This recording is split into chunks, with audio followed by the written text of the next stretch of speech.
Hey everybody, Economic Ninja here. I hope you're doing great. We're going to talk about the auto industry right now, what's going on with these numbers out of Mannheim, which saw recently a significant decline in the sale price of used cars.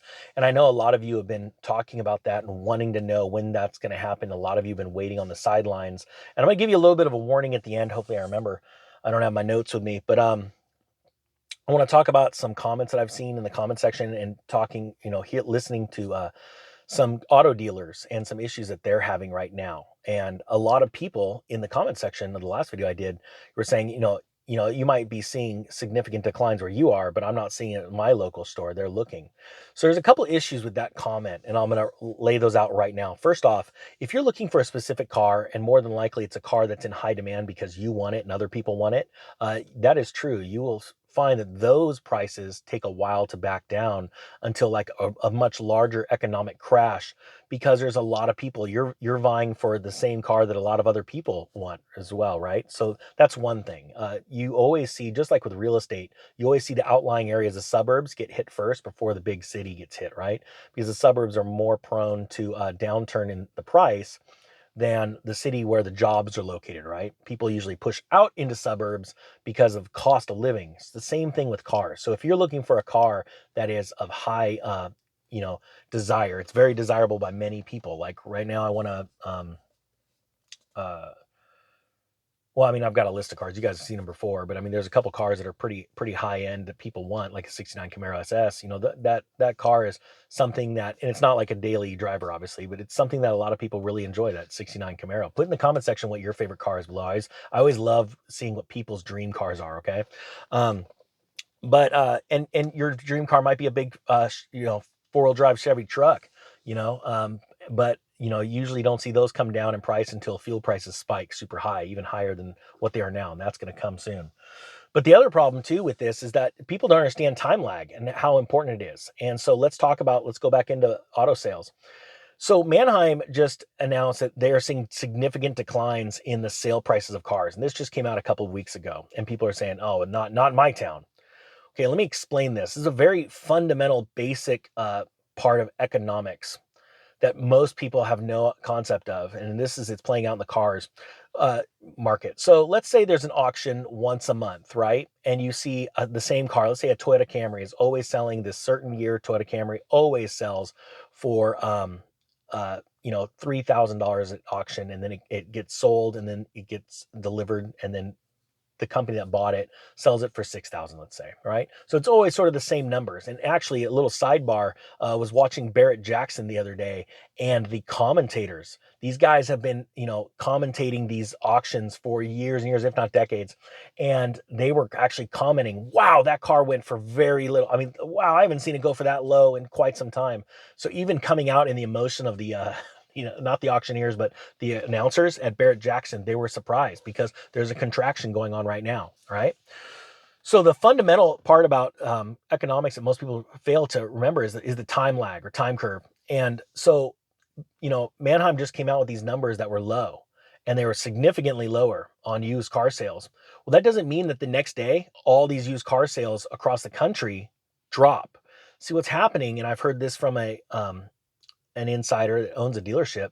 He says, I still have inventory that I bought a month ago or 2 months prior at much higher levels. And I can't take the hit. I might be able to try and get them out of here for just pennies on the dollar, just scraping by, almost breaking even till the newer, cheaper inventory comes in. But I can't lose money on that stuff if I don't have a big enough bank account to secure the loans, to keep paying the loans that I used to buy those cars back there, a few months back. I've got to keep my prices up. Now, there are some things, and I'm going to talk about that too, that dealers can do. But the problem is people don't understand that time lag. So they go and buy. So the auction, is selling these cars now a couple of weeks ago much less. They said, wow, 10% decrease from the month prior. Well, that doesn't mean that that dealer is going to turn around and just mark that new used car on their dealership lot 10% under the other ones. They've got to do this sort of finessing thing where they either try and mark down the ones that they've had on the lot for a little bit and go, okay, we'll make it up on the cheaper car, or they try and bring all of their prices dip down just a little bit, right? But the consumer never really sees that. So it takes months and months and not only that, it takes time for the dealer to actually go and pick up the car and get it over their yard, go and get it serviced, get its safety check going, and then get it on the lot ready for sale. That could take a couple of weeks in and of itself, especially if the auction house that they bought it from is in another state or a ways away. It's going to take some time to get the car to them, right? So there's that time lag, and a lot of times the consumer, they cannot differentiate. Like, oh, I just saw in the news that Manheim just announced, they were seeing much lower sale prices. Why isn't I went and yet the next day to my sales lot and it's not lower? You've got to realize that the dealerships themselves have to work through these problems, okay? And so it takes time. But what happens is it's a snowball effect. It goes from a small snowball to a bigger and bigger and bigger one.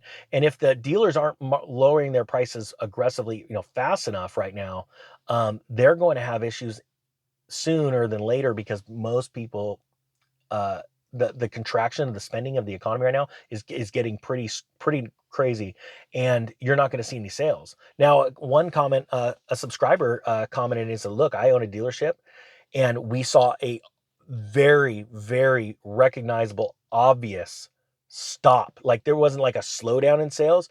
He said, as of last month, August was a slow month. September was abysmal. We didn't have anyone come in. This is scary, and that's when these smaller dealerships start to really get scared, because they've been living high off the hog, raising rates, being all excited, but then they've also been taking that money and living it up, living the dream, building a big home, buying cars for themselves. And a lot of them weren't prepared for the downturn. And this is when companies that were prepared for the downturn are flush with cash. They're going to be making out like bandits, because you're going to be buying cars for pennies on the dollar. But again, that time lag. I'm not expecting these massive, massive write downs from banks on these cars in the auction lots until January, especially after the first of the year, when they could just get through this year. Now, think about this. A lot of people don't realize this, but when banks are trying to liquidate these cars that have been repossessed, they want to wait a full calendar year, because they can come out their numbers and hopefully they're going to salvage their yearly numbers.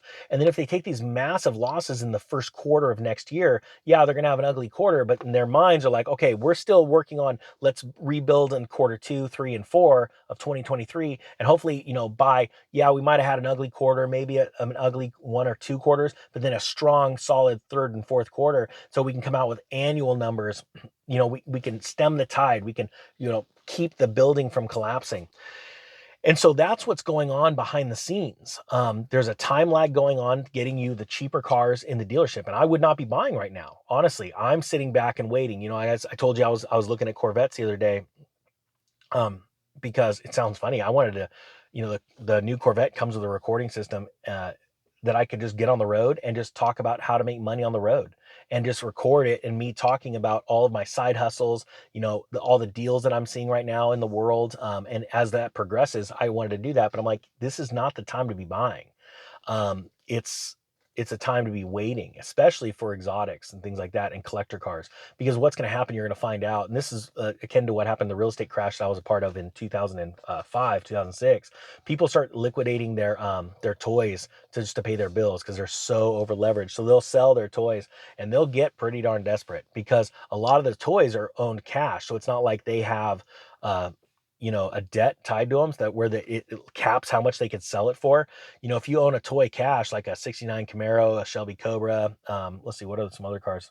Um, Man, a Roadrunner. Any of those cars, they sit there and they go, "Hey, look, I own this in cash. I could drop it by half, but I need that half to either go and invest it and make more money somewhere else, or turn around and uh,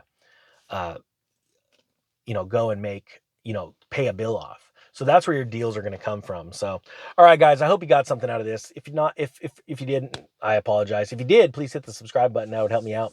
And with that being said, the Economic Ninja is out.